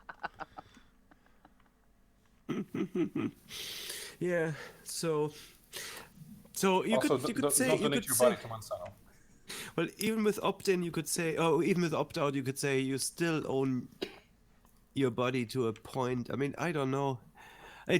Maybe I'm just superstitious. I just feel slightly. I don't know. You know, maybe I've seen too many horror movies. You know? Well, it's because our rights are taken away on a slippery slope. That is true. It's not even a fallacy anymore. It's like a legit thing. You know, it starts here, and then before you know it, you're there, and you're like, how the hell did we get here? One little thing at a time. Like how did China get to a place where it literally harvests organs from political dissidents? And you say it happened over a short amount of time, right, in China because it's a totalitarian, but you'll see that in other places. But where it slowly you have designer babies being born so that the parents can take their body parts to give to their other kid. I mean that they're Really? and it's true. No, my it's God. true. It's one of That's sick. one of the top movies, and it actually was a true case. It was called My Sister's Keeper Oh yeah. And that actually is true. It's not legal, but they do it all the time in Yeah, America. I read the book actually. It's heart wrenching, and she knows that she's only a spare part. You know, it's Yeah. crazy. But I don't know, I it's mean, like, that's so she really didn't disgusting. she didn't own her body. Her parents did. So Yeah, the when whole when the we're whole thing about repelled, cloning as well. yeah, well, it is. We're repelled by it because we see that every time and time again throughout history, no matter what, our government or our non-governmental agencies, they inevitably go to the extreme. They inevitably get there every time. I think that whole concept of cloning is so interesting because it really shows. I think there's something archetypical about it. I don't know if you've seen the movie Moon. No. It's about this worker who works on the moon, and he finds out that he's actually a clone. Oh, yeah. And Yeah. there's 6,000 copies of him, right? But it's quite amazing because there's something deeply there's this uncanny valley, right? There's a copy of myself who thinks and feels exactly what I do. Maybe even you can implant the same fake memories into him. Then if I get killed, I still survive. And that this is deeply questioning individuality, if you think about it, because it says but that in all individuality fairness- is actually not a thing. In all fairness, though, and this is the conundrum when we're talking about cloning, we don't know. We have no idea. It's a thought experiment at the moment, right? Yeah, but the thing is, the thought experiment at this point in time is filled by people who are telling a story. Yeah. And stories are only interesting when they're interesting. Well, Well, I think we're getting closer to it. Modern. No, We're I getting don't think closer so. to it Well, every- no, we're not close to it because all you have to do is look at the MK Ultra experiments and what they did with the electrodes in the brain and everything like that, and feeding information. Realistically, the self, you as the individual, you are actually shaped and molded based off of every single memory. Yeah. And there's no way for them to copy every single memory because No, a lot even- of it's just traits. Even if they memory. can copy every memory, stupid as it is, even if they can copy every memory within the week, if your life is different than the life of your copy, you are It's different. 100% a different person. Even yeah, your that's the old whole point memories. But that's the body snatcher narrative, is that you replace the person. So he lives the exact same life, he replaces. Yeah, but even if that were the case, then you would kill one person to have another person Yes. live. Well, what Exactly. you- But That what is- you should therein think lies about- the problem. The No, problem what is you should think- individuality. No, what you should think about, because everybody is themselves, no matter what. Like even a clone would be an individual unto himself, even Yeah. if you know. They would It's just like- believe that, at least. like- if you like- think there's something like free will. Well, no, but It's an what illusion. it comes down to is that we're heading down a dark road where, thankfully, the first DNA and genes happen to be of women. This is the one time that we can be thankful for that because it stopped it from being owned. But we're going to have to be ever diligent because these corporations will one day own us. Own everything about us. It will start the minute that we ethically allow and encourage genetic modification via computer assisted or AI assisted genetic modification. Well, they're already Jean-François doing it. Charrier wrote a book about it, the revolutionary phenotype, and he said it's basically going to be in long term. You're going to have an evolutionary process that is going to be similar to what happened when RNA was replaced with DNA. Only computers will be part of this. And what he said is basically, if you start messing with genes, and you will need computers for this, then eventually you will create a new life form that is going to replace us. And I think that is not an exaggeration. You just have to think in really long terms, like 10,000, 100,000 years, you know. And then the question is, do we want to be replaced? Does the human race want to be replaced by something that is not entirely human anymore? That's bound to happen eventually. I want to backtrack a little bit. Well, unless you forbid it Alex, and declare war to any radical solution is to see to see and acknowledge this possibility and declare war on any country that starts messing with genes, with human genes. You know, to say that is off the charts, and it's not religious. It's a serious risk. Right, backtracking a bit. Elish, you said that a clone would be recognized as an individual in its own right.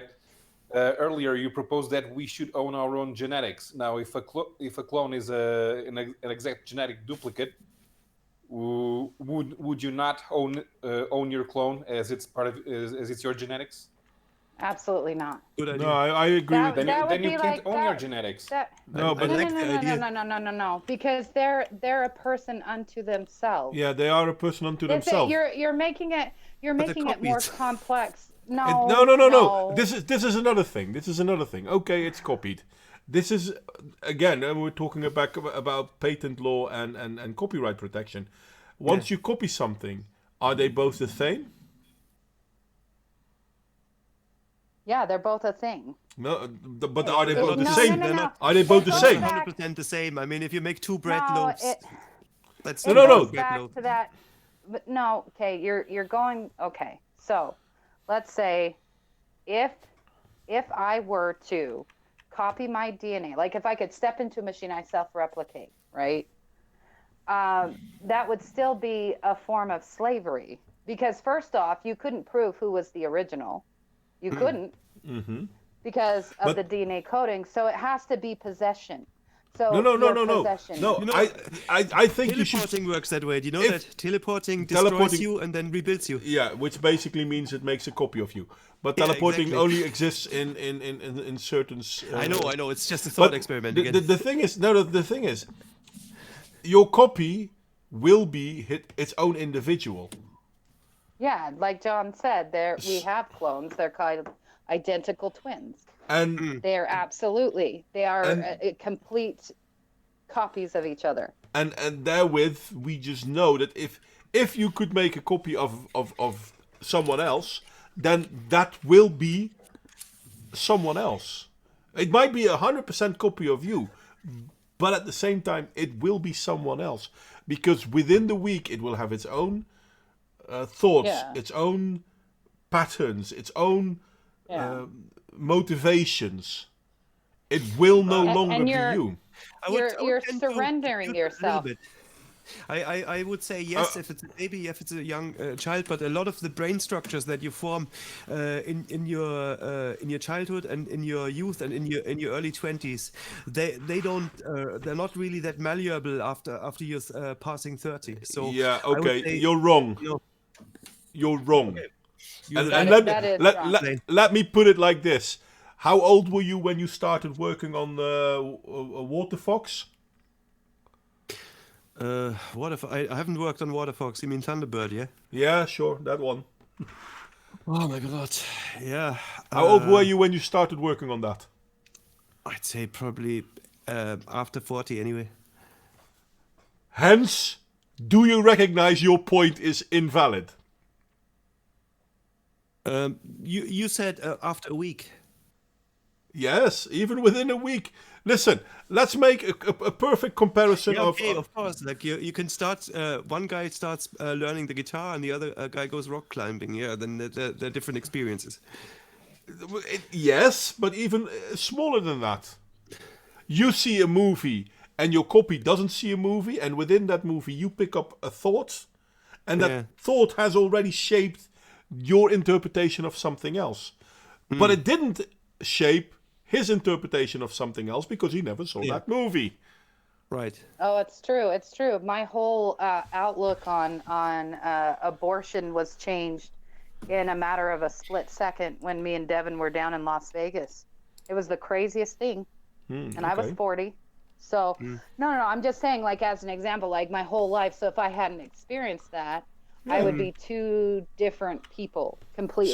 So as soon as a copy is made, and you're no longer tied at the hip, so to speak, you start becoming your own individual. And I mean, even if you were tied at the hip, you will start becoming your own individual, because you will try to be unique based on the other one. Yeah. And it's impossible to say, okay, so who's the original and who's the copy? Because DNA, technically, you're identical. But you could, if you could read the minds, then you would find differences. Well, yeah, but I mean, it's like the best example, if you think about it, are conjoined twins, that they have different experiences, even though they're literally in the same fucking body. Yeah. And they have different minds and they think differently. Yeah. So they are amazing to study conjoined twins, because it is so fascinating how different their brains develop, even though they're literally in the same body. Yeah. Yeah. So we know that if you would clone someone, it will not be a copy of you. It will be its own person. Yeah. Even though we like to think that this is not the case, this is the case. But there is a risk of people abusing that. But then again, there is a risk of people abusing people anyway. Oh yeah, people are just awful sometimes. Just awful. But yeah, in the end, I vote that we should own our own body, since there's not any country outside of China where you can't opt out. I think it's a futile thing. I don't think it's something to actually worry about at this time. Yeah. Yeah, maybe that is correct, though. Maybe it doesn't really matter what we say or think or do about it, because well, it's good to start talking about it, because there is going to come a time. What will be the next step where you can't opt out? That will come at some point in time. And the only people that will be able to stop that, ironically, are the religious people. So you're going to have a religious outcry, right?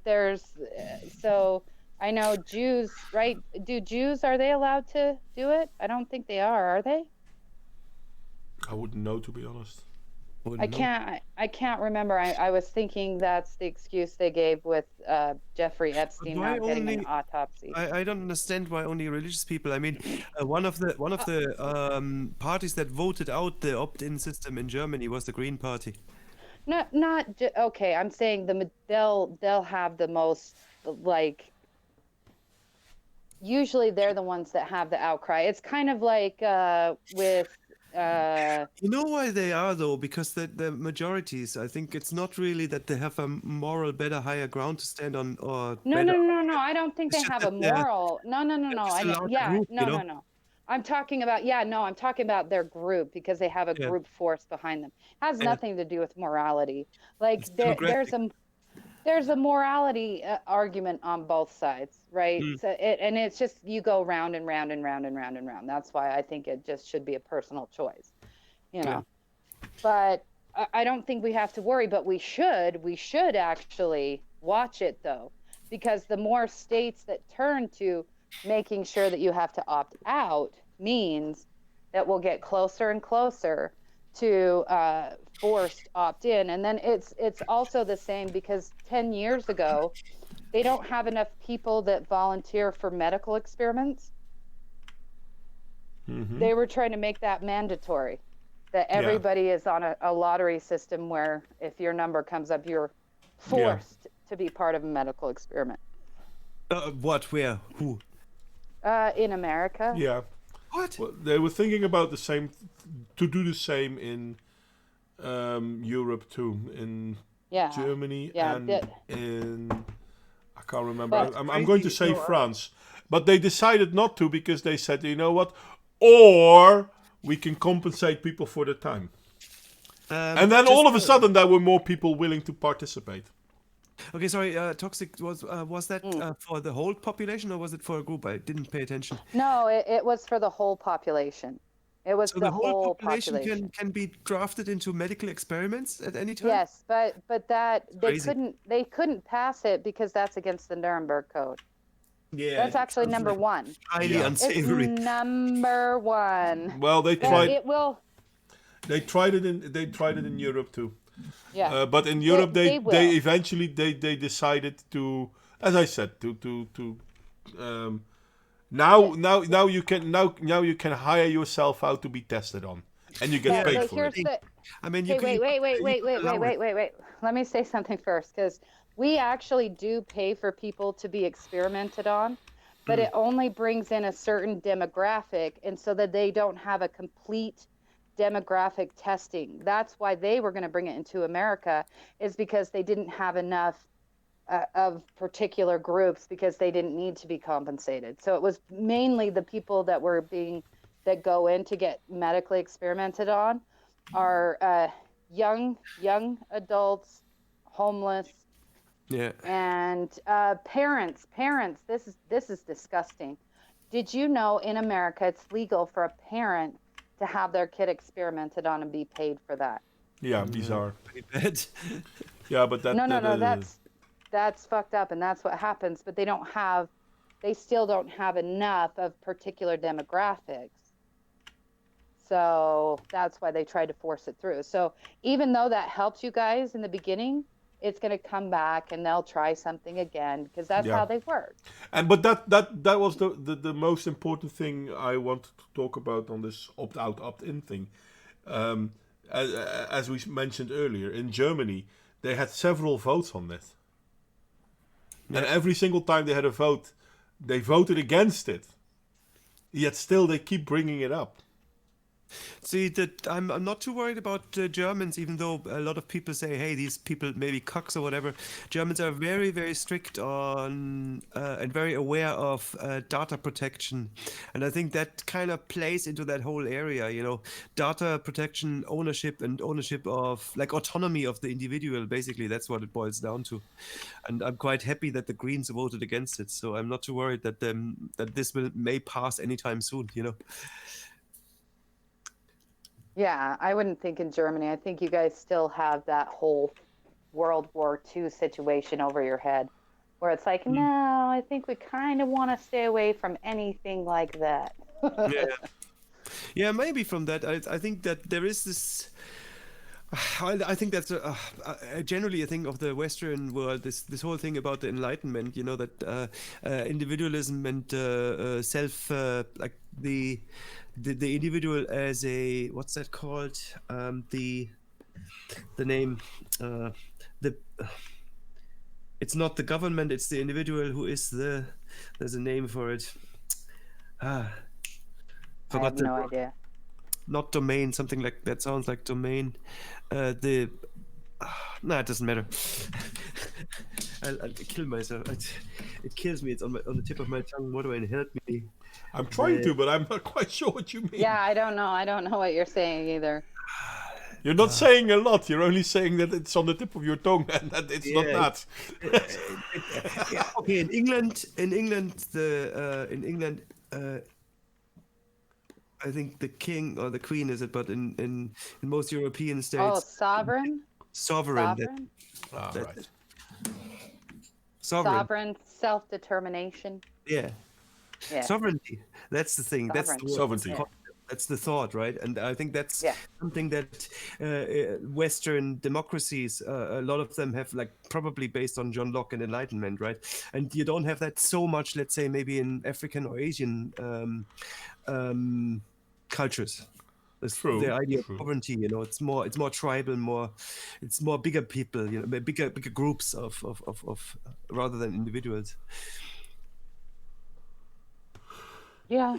Yeah. It's So true. I would It's say that sad. it's easier It to is sad. push to opt out or something similar to it in an Asian society than in a Western democracy society, whatever. Well, but that is. I mean, let's be honest. That is part of the interesting bit. If we look at the map, let me see if I can bring it up again. Come on, and then new, and then there should be a map on the screen. Okay, I'm sorry I'm not sharing it in Hangout, but I am sharing it once again to everyone else out there. I mean, look at this map. Yeah, obviously America, Canada, Mexico, maybe not so obviously. Brazil, maybe not so obviously. Australia, well, we consider that obviously. Germany, the Netherlands, Denmark, Great Britain.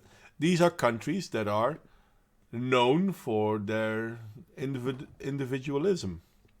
Now, funny enough, if we look at other countries, Morocco, Saudi Arabia, India, these countries are not known for their individuality. Though India did pick up a lot from the UK, so maybe. And the thing is, we don't know why countries haven't chosen a different way. I mean, Brazil, for example, is a strong Catholic country. That could be the reason why they are not in favor of an opt-out policy, because of the way they see within Catholicism, how they would see the body. Funny enough, the same should be true for Brazilians usually copy American social policies. Well, okay, but I mean, when I'm talking about Catholicism as a reason why they could do that, well, in all fairness, the same should be true for Spain and Italy then, but it's not, or Poland. So we don't know why. And anyway, I think Poland is because of their history with communism. But that's just me filling in.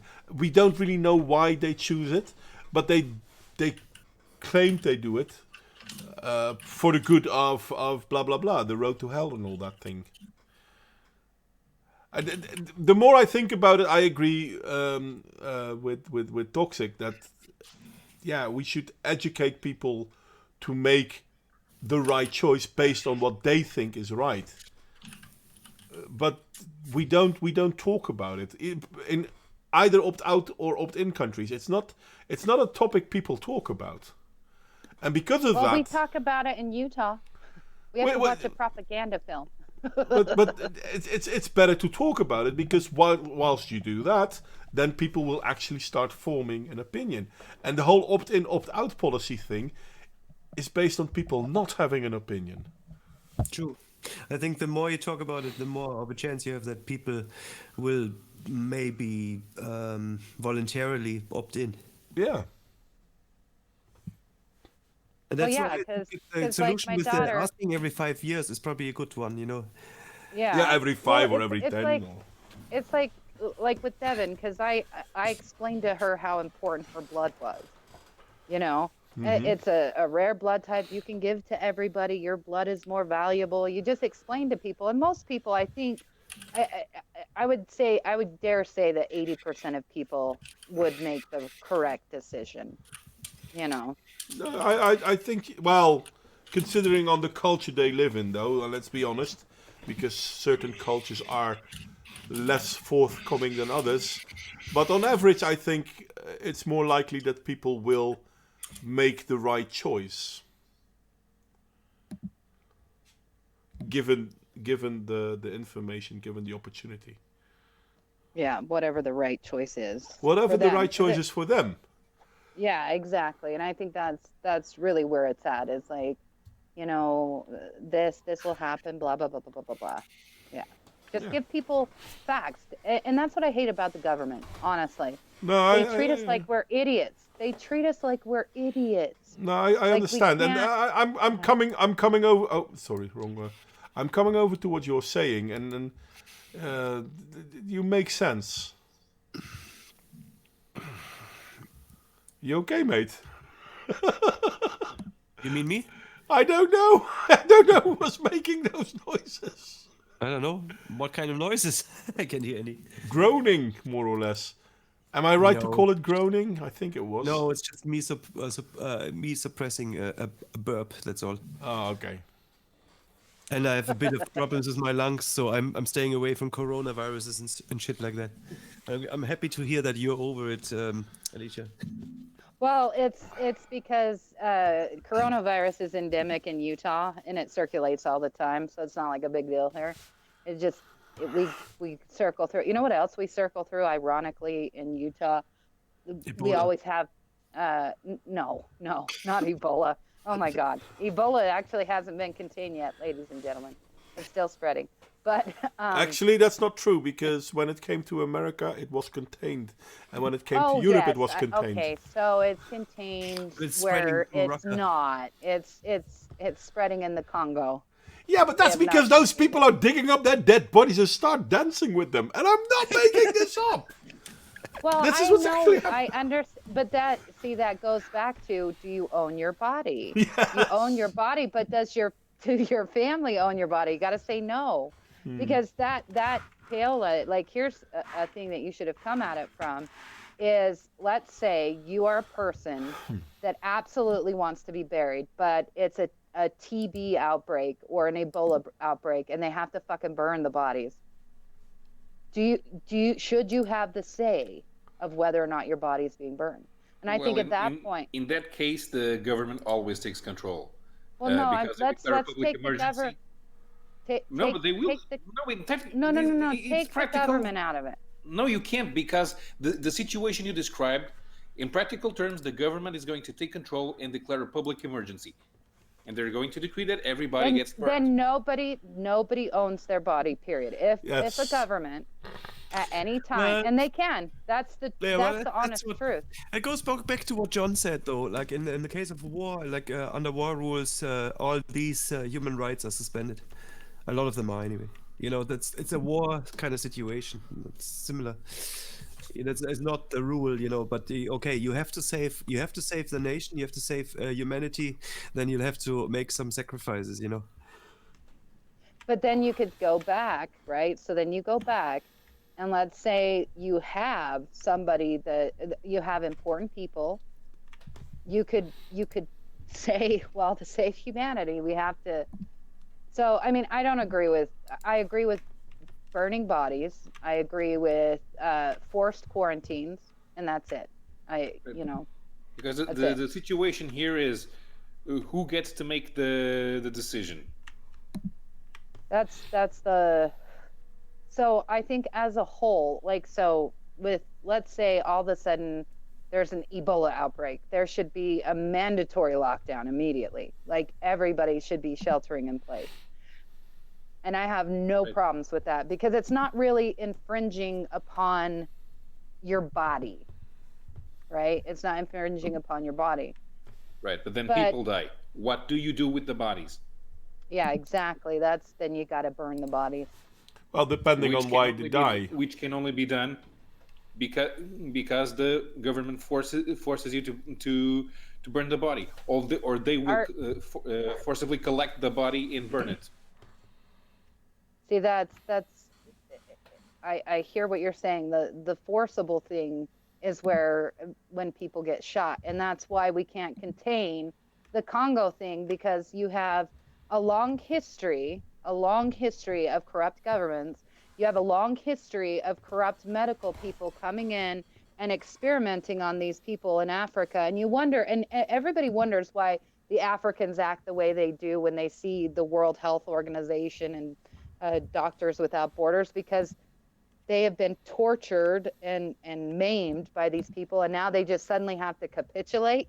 That's why they do what they do. It's not because they're stupid or backwards. It's because they've been programmed over the years to not trust the people, because those people have destroyed their trust. It's the same thing that happened in Canada during a smallpox outbreak. They started bringing the government in, and it ended in a bloodbath. So we have to, as people, as nations, as countries, we have to understand that we have to walk a very fine line when it comes to giving anyone power, because that power could come back and bite us all in the ass and cause a worse situation, Yeah, that is true. like Sure, in the Congo. Sure, I see where you're going in, and I agree because you never can be sure that if you give the authorities special powers during a time of crisis, when the crisis ends, what guarantees do you have that they're going to give it back? Um, the thing is, in practical terms, every time we've had emergency situations that caused victims is because the government failed to act when it was supposed to take power, and they didn't. I disagree. Actually, it seems like when the government does take power is that when the But that's not what situation gets out happened of here. hand. It's never what happens here. What happens here is usually you expect swift action from the government, and they take time to make a decision. Well, see, that's the exact problem. That's so in Utah, they had a press conference. We were all talking about the coronavirus. Oh God, the common cold coming in and killing us all with that high death rate of 3%. That the federal government, they only have so much power, and it takes a lot of time to exert that power. Therefore, it has to be at a local level.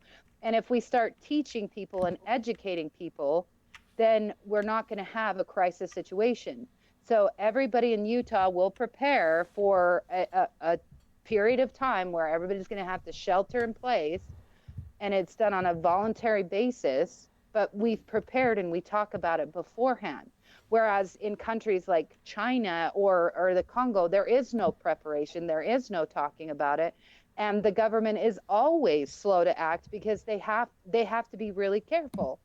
If they act too soon, then the people that have to capitulate to them will not see any evidence of it. Ergo, they will fight back. So they have to wait till there's enough evidence to act in order to keep the power and prevent civil unrest. Because every government knows and has learned from what happened in Canada during a smallpox epidemic and it ended in a bloodbath. Because they waited too long, and there was not any evidence when they acted too. So it's this delicate game that the people in power have to play, and not enough medical people are in talking to people and discussing these things and coming up with plans. Everybody is reactionary. All governments are reactionary, and they're not preparatory. If you just prepare, then it's not a big deal. But no government prepares. All they do is react and want to make money. Not one government prepares. Yeah, that is true. It's better to leave preparations to the people than to governments. It's double. Again, this is very much a highway to hell situation. The highway to hell, well, the road to hell is paved with good intentions, and that's the problem. I mean, we want to help, but I guess the best way to help people is not to force them, but to educate them. It's difficult. It is difficult. The problem is that if laws are decided by politicians, I'm not too sure they're the right people oftentimes, because I don't think politicians are very deep thinkers. They're good in terms of bringing stuff about maybe, but they're not good in like really thinking through moral implications or stuff like that, or like principled thinking. And they're not doctors. They're all like lawyers or career politicians. None of them are. Or industrial people. Like they might just be like successful businessmen, like Trump. I'm going to try to be a politician. I'm without a job now anyway. Oh, you should do that. Are you thinking of running? Well, I'm not thinking of running yet, but I did join a political party, and I'm meeting with some people of that party. Let's see how things are. Yeah, we need good people out there. But honestly, I'm only saying these things just because in Utah, we have this really strict culture of preparation. So we're in a constant feedback loop where we prepare for things. Like we had that bullshit thing just 2 weeks ago with the taxes that the government passed, and all of us came together and we overrode it. And now the government had to uninstall the law, which they did. but that's our culture, and we only have that culture because we start at a very young age talking to people, preparing for things instead of, worrying about things like I don't know, stupid shit that doesn't matter.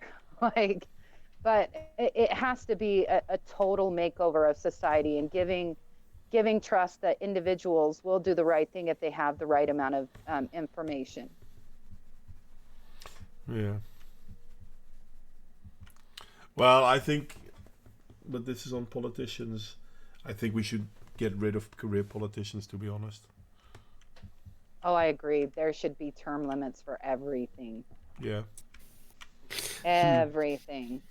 No, But I isn't the agree. problem with not having career politicians that you get people who have outside interests? There's different arguments for let's pay them enough so they can't be bribed anymore.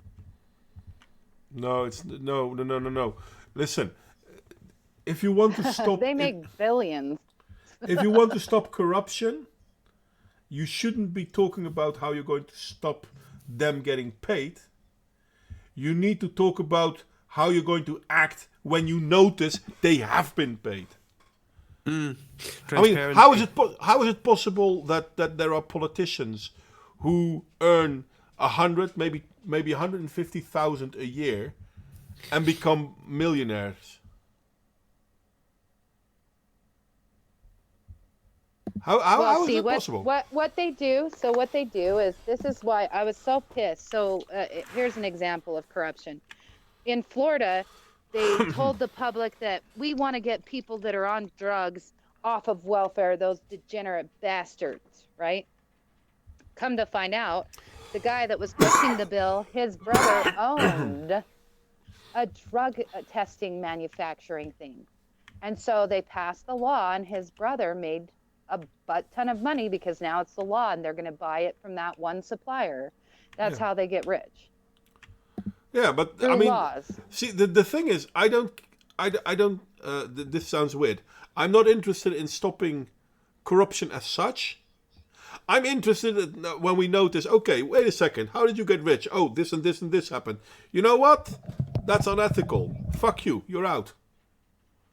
You can go back into we might not be able to punish you or anything like that, but you're no longer our politician. You've abused your office.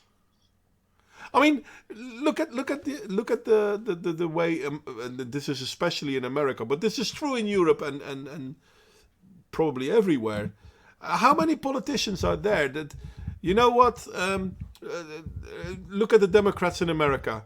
They voted to build a border wall under Bill Clinton. They voted to build a border wall under Obama. They actually had a budget of 150 billion, if I'm not mistaken. But now Trump wants to do it with a budget of 5, and they're against. The whole "we're doing this for the country" narrative is gone. There aren't a lot of politicians out there anymore who do things for their countrymen. And I don't understand how people allow that to happen. And even though I've just said I want to go into politics, and you know what, maybe I get lucky and maybe I become someone who gets voted in and all that, I still will tell you, no career politicians. Term limits. Which we don't have in the Netherlands either, to be honest. So, stupidity and all that. Yeah, at this stage we have term limits for the presidency, which is 2 consecutive term limits. And we have and it's a fairly recent thing, less than 10 years. Mm-hmm. We have term limits, 3 term limits for mayor in the same city hall, which means that the party shifts you to another city and you win the next election there, and you continue to be a mayor, but in another city. I wanted to limit the number of political offices that you can hold in your lifetime to 2, which means that you could never become a career politician. But of course, the political class would never go for it because. Oh, see, that's a good rule to add. I wouldn't have thought of that because, yeah, you could literally be like a city person, local person, then mayor, then this, then that, then yeah. Oh, that's a good law. Oh, I like that. No, it's not. It's not. You become mayor, then no. If you want to be a local alderman twice, you can never be anything else ever again. Yeah, I agree with that. That's great. So you can advance. But if that means you can become a president without ever having political experience. But I don't think you should have political experience because politics should not be about the experience of politics. Should be about the experience of the country, so that all the country can participate in politics. Yeah. Exactly, because politics now is basically all it is what is it called? Networking. That's all it is now. It has nothing to do with anything but networking. Oh, who can I network with? Yeah. So I like that law. No, I agree with you 100%. It should be across the board. That's awesome. Of course, they would never go for it because they are already there. So you would have to sneak a group of people interested in changing the system into political parties, and that's incredibly hard to do. Well, what would be a nice bill to pass would be if citizens, if enough percentage of people signed on to a law, that it could come to fruition. Well, yeah, we can make a petition for a law to be discussed in Parliament. The thing is, if we propose a law that limits the number of political office that one can hold in a lifetime, I see all political parties from left to right just voting no on it. So we need to. So Replace basically, you need to have a one issue party that tries to get itself in place based off of that one thing. Yes, and to win a majority, an absolute majority in Parliament. Yeah, they would have to win an absolute majority. Well, that's never going to happen in a country like the Netherlands. Or I don't see that happening anywhere in Europe. And it would probably be easier in Europe because we have more than 2 political parties. Yeah, because the same problem is in America, obviously, too. But both sides are pretty much invested in the status quo. I guess the same is true for a place like, for example, the UK. Well, sure. We only have 2 parties capable of winning elections, but we have 10 parties in Parliament. But capable of winning elections, it's always 2. All right. Well, I have to go. I've got shite to do. Well, we're going to call it quits anyway. It's yeah, we've been going everywhere. Yeah, and we've been at it for 2 hours. So. Oh, it's been 2 hours already. Yeah. And it was a good talk. Mm-hmm. Obviously, we haven't come to any solution, but there were lots of things to think about, so that was useful. Well, I think we came to the solution that an individual only owns his own body. Although we haven't really talked about what you are allowed to do to it. You know, at least I think the ownership thing should be pretty. I think we still have we don't have a consensus on what the family is allowed to do with your body, right? Mm-hmm.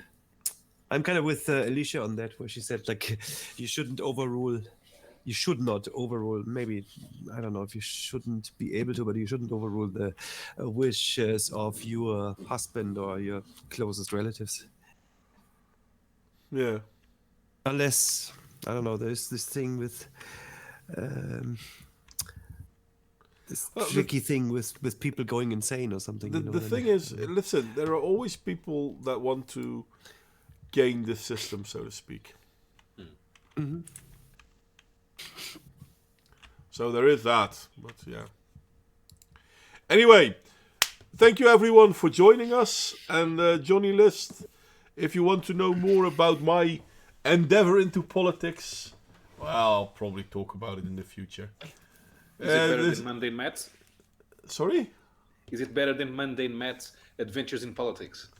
I don't know. I don't really follow Mundane Matt. Yeah, Mundane Matt was a write-in candidate for the California governor's election like 20 years ago when he was 19 or something.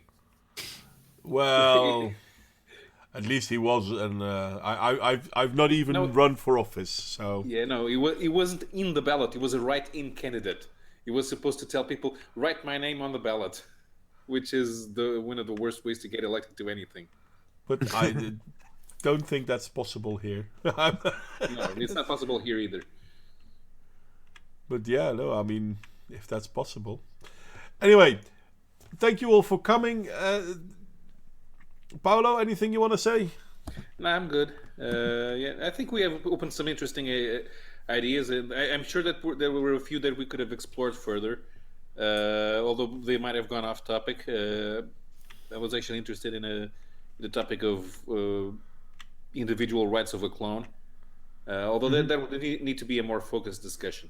Oh, we can do that one day. That would be interesting too. Anything else?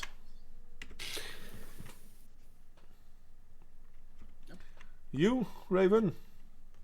Yeah, I'm not too much. I mean, I'm staying put. I'm still a little bit, let's say, worried about this whole pandemic thing there, and who knows what's going to happen. You know, let's sit tight and maybe talk about it in a week or two. I would advise not to travel too much. Well, yeah, there is that. Oh, my husband's going over to China. Oh shit! Oh, shit. We have a friend of mine, like her daughter works in China, and she's supposed to go back on the 4th, so she's not quite sure. Devin It's is very in close Korea. to Wuhan as well. In Korea, yeah. She's actually really close to the epicenter. I'm watching it carefully, you guys. We're not scared. Like, I'm being serious. Like, it's not. It's fine. You guys have to realize. Wait Maybe I'll for a make it. week, so. I'm not worried. I'm not so much worried for what's going on here, but I am worried on what's going on there. Well, yeah. Quarantining China a whole, sucks. quarantining a whole city. That's sick. Yeah. Well, I'm telling you that 5 million people escaped. Don't worry.